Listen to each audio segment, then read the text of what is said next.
Assalamualaikum warahmatallahi wabarakatuh. Di video kali ini kembali kita akan bahas soal OSNK tahun 2025 jenjang SMP bidang IPA.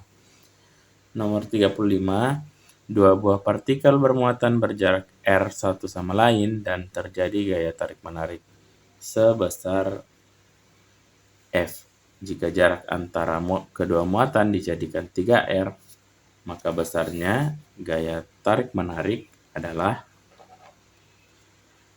Jadi di sini bisa kita tulis dulu yang diketahui apa saja. Jadi ada gaya awal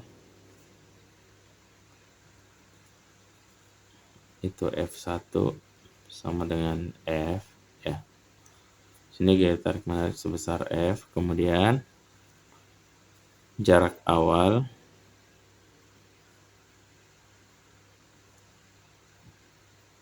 untuk R1 sama dengan R. Lalu ada juga jarak akhir.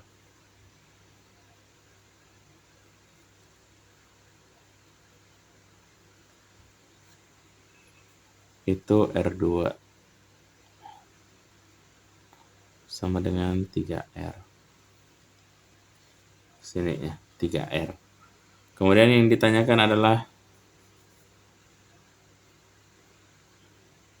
berapa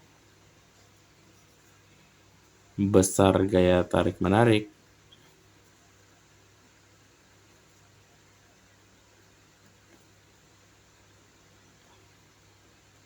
yang akhir.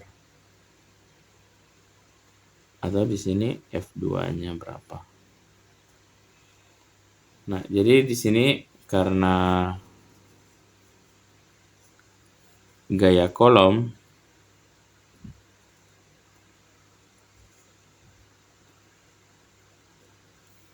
itu berbanding terbalik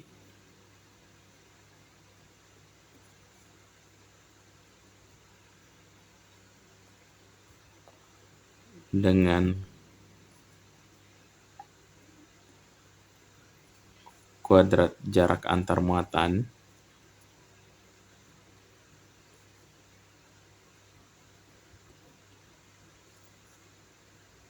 atau F ya, di sini F dengan 1/R kuadrat.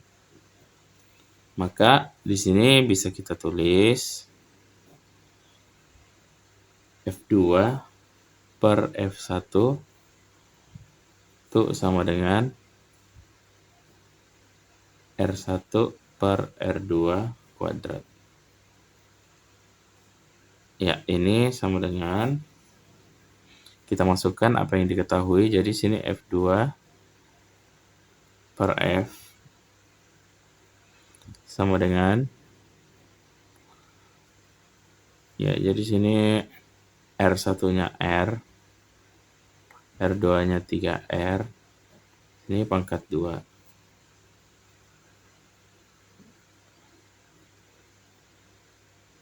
Kemudian bisa dilihat ini R dengan R bisa kita coret. Jadi di dalam ini tinggal sepertiga. Maka di sini F2 per F sama dengan sepertiga di pangkat 2. Jadi ini di pangkat 2, 1 pangkat 2 itu 1, 3 pangkat 2, 9. Maka di sini F2 sama dengan F-nya pindah ruas ke sana, ini 1/9 F. Jadi jawaban yang paling tepat adalah yang C. Lanjut di nomor 36, dua buah muatan masing-masing Q1 sama dengan 1 mu kolom dan Q2 sama dengan 4 mu kolom terpisah sejauh 9 cm. Maka letak titik yang memiliki kuat medan listrik 0 adalah.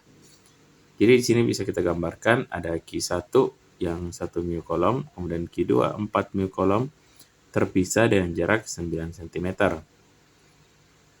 Nah, di sini maka letak titik yang memiliki kuat medan listrik 0 adalah, jadi letak titik 0-nya itu sekitar di sini ya. Jadi kita bisa simbolkan antara Q1 dan titik itu adalah X.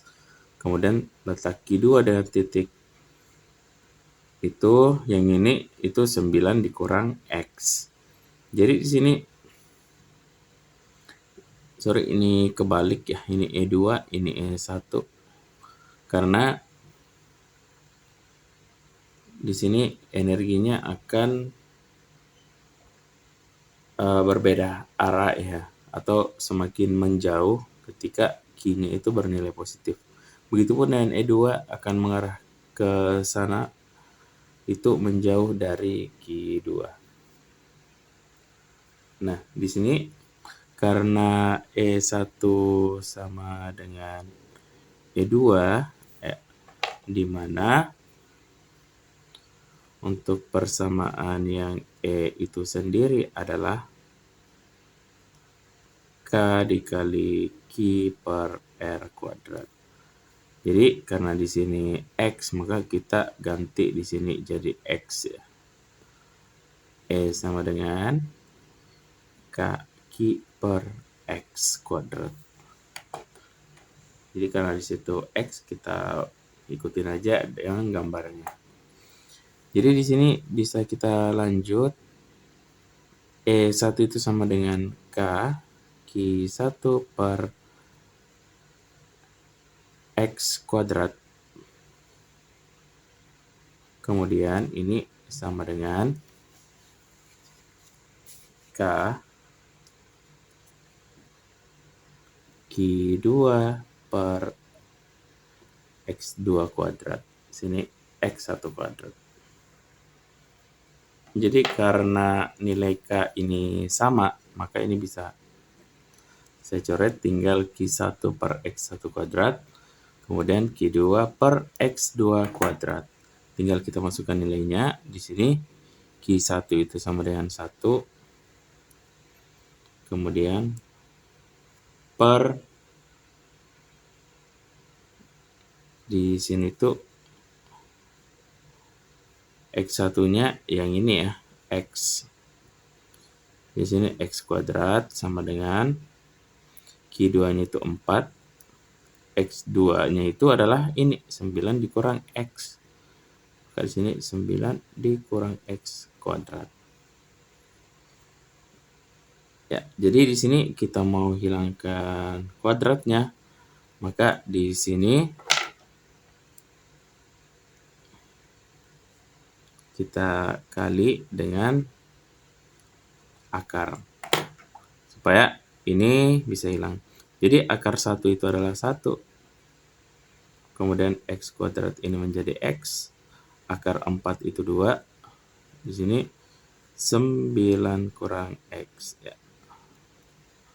Jadi tinggal kita kali silang jadi ini ke atas menjadi 9 kurang X karena dikali 1. Kemudian X kali 2 jadi 2X ya. Kemudian kita samakan yang sama jenis. Di sini 9 min X pindah ke sana menjadi 2X tambah X. Ya. Berarti 9 sama dengan 3X. Berarti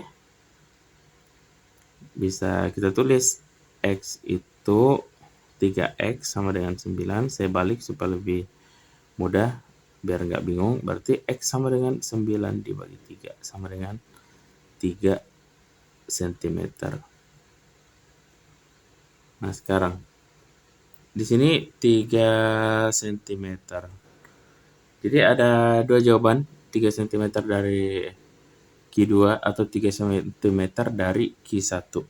Jadi yang paling benar adalah yang B. Jadi kenapa sih 3 cm dari Q1? Karena muatan Q2 di sini 4, sedangkan Q1 itu 1 ya. Jadi di sini lebih besar sehingga medan listriknya lebih kuat.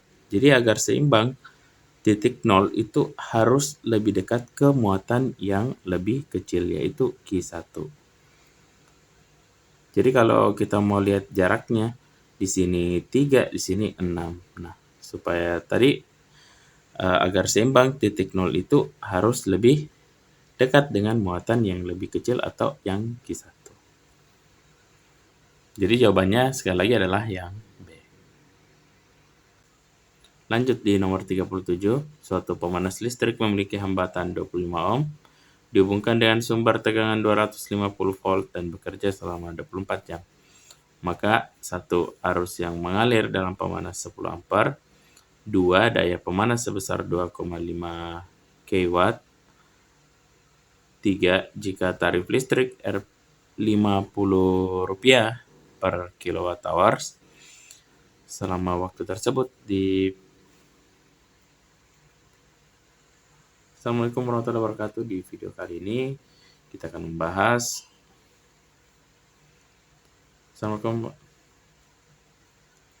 Lanjut di soal nomor 37.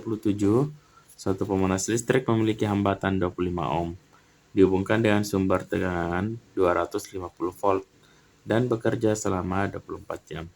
Maka di sini ada 3 pernyataan. 1, arus yang mengalir dalam pemanas 10 ampere. Nomor 2, daya pemanas sebesar 2,5 kW. 3, jika tarif listrik Rp50 per kWh, selama waktu tersebut diperlukan biaya Rp300. Pernyataan yang benar adalah, jadi sini bisa kita tulis dulu apa aja yang diketahui. Ya. Yang diketahui yang pertama adalah hambatan